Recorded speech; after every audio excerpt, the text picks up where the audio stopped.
Yan. Masarap ang gata. Yan. Yan. Mix lang po tayo.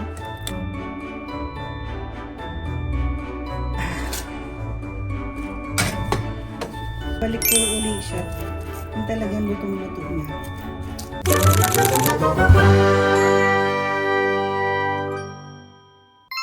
Good morning! Ngayong breakfast parang tinatakam akong gumawa ng bibingka.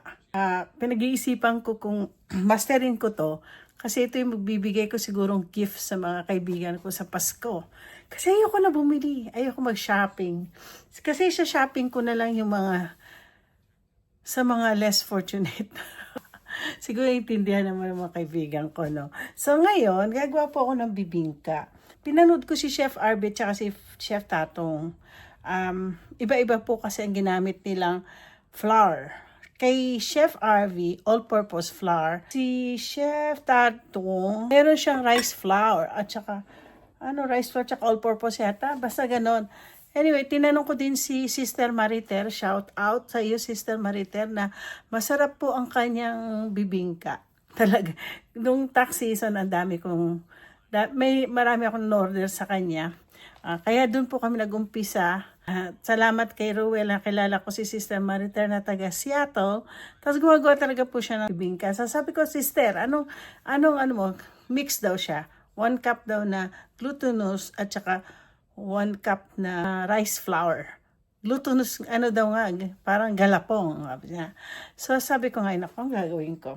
So ang gagawin ko ay, papakita ko po sa inyo. Ngayon po, may 1 cup na flour at saka rice flour.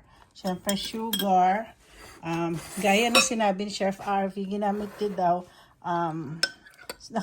nakasulat. Nakasulat po yung mga ko. Pati po ito bungbong gagawin ko yan.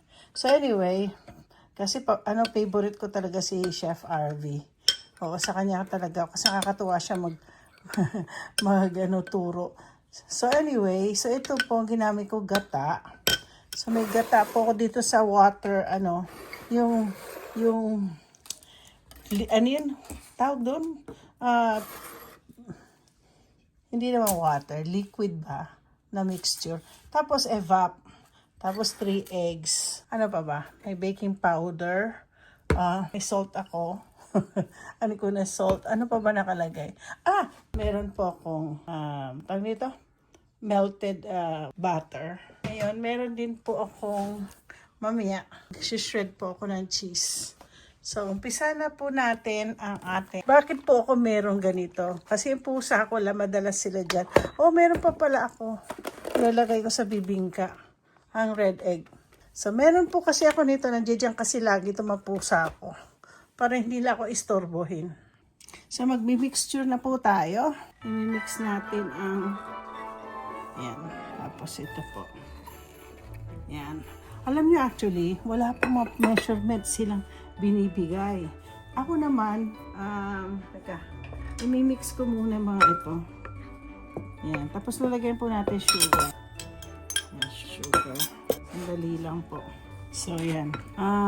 Minix ko na siya. Tapos lalagyan natin konting salt. At baking powder. Para akong si Chef Arby. Patansya-tansya din siya. So, lalagyan natin ng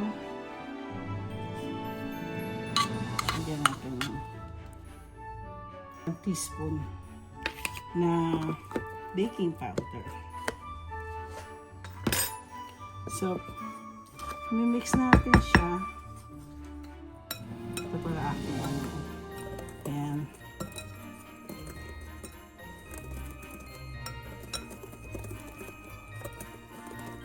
Natin.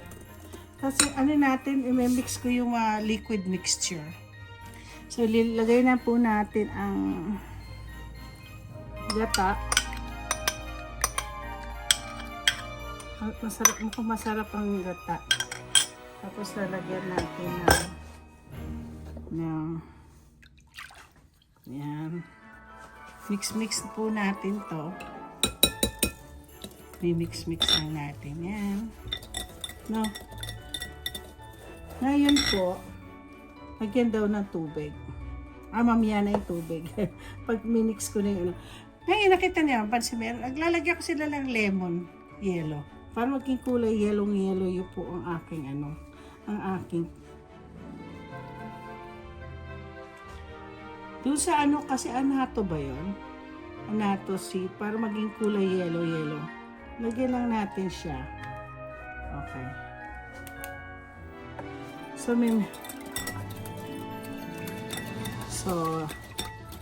So after that, 3 eggs.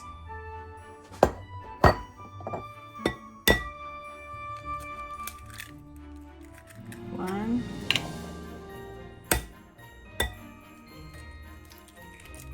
2,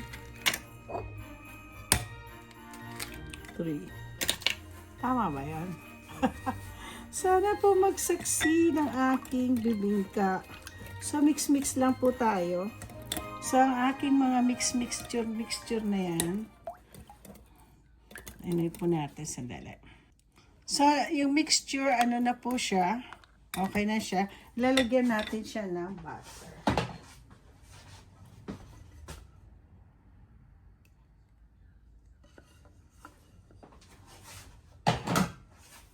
Okay. Mix pa rin natin.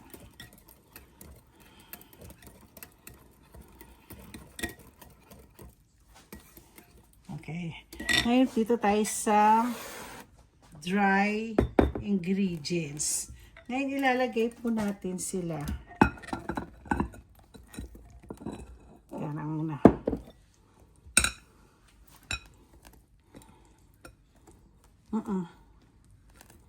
Mix lang po natin siya.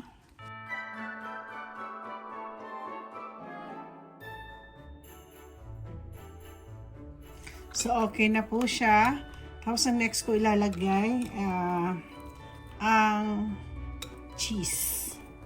Gusto ko na ilagay na dito ang cheese. So, lalagyan po natin siya ng, mag-shred po tayo ng cheese. Cheddar cheese po ang nilagay ko.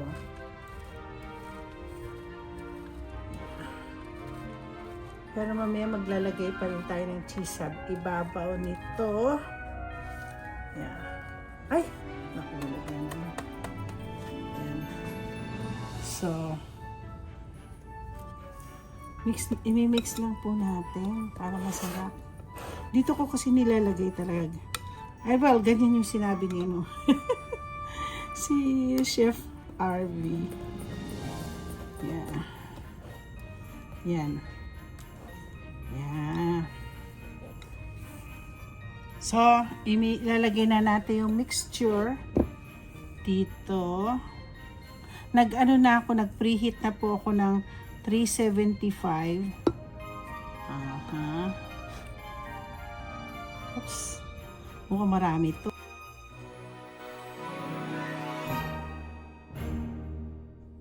Tapos maglalagay po ako ng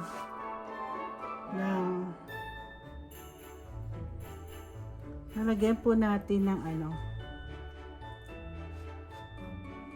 Yan.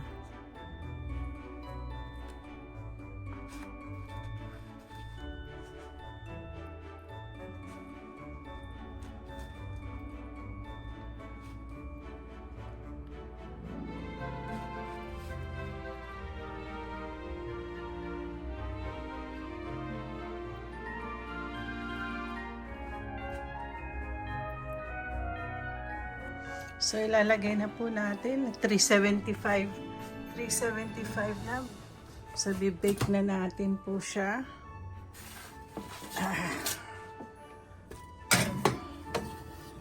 Ayan natin. Ayan. Hintayin po natin. Half cook pa po siya. Lalagyan ko lang siya ng butter.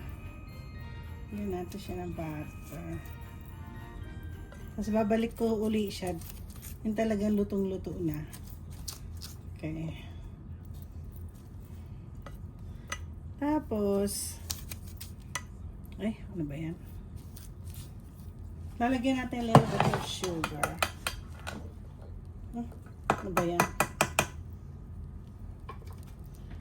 Sandali lang. Lagyan ko lang ng konting sugar. Sugar.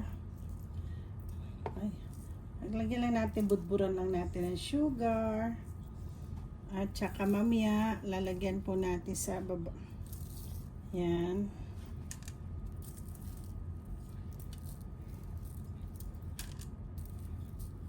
Yeah. Okay.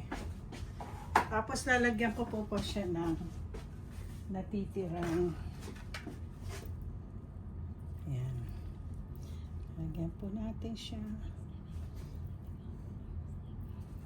Yan po natin sa harap. Yeah. Yeah. Ay!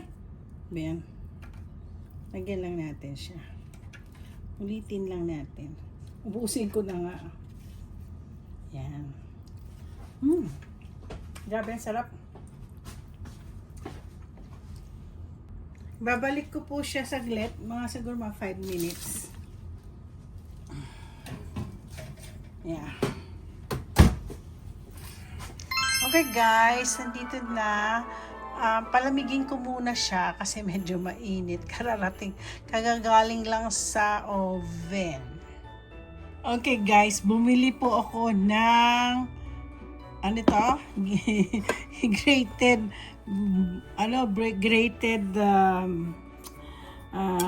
niyog. So dapat marami akong gagawin. Gagawa pa ako ng puto bumbong mamaya.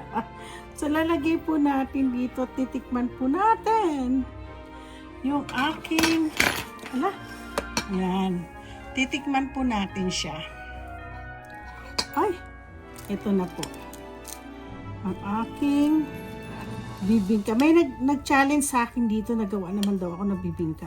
Hindi ko na alam kung sino siya, pero yan. Ay, teka, tignan lang po natin. Kinamay ko na. Ang ganda pala ng combination. Oh, kita nyo? Maganda yung combination ng pagkagawa ko. Sige, kakainin ko ha. Okay guys, ito na. Hindi po siya mabuhaghag. Ang sarap. Lagyan ko pa ng konting sugar. Konti lang sugar na nailagay ko. So maglalagay na lang ako ng sugar. At saka itong sugar na to, okay lang to sa mga diabetic. Monk fruit. Masarap na. Yun ang parang kulang. Susunod na gagawin ko, lalagyan talaga ng maraming sugar. Ang sarap siya kasi lalo na't merong lagyan mo pa ng butter. Ay, sarap.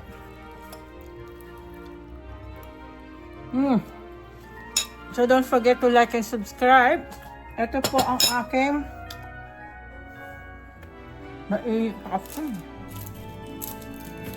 hindi na mainit.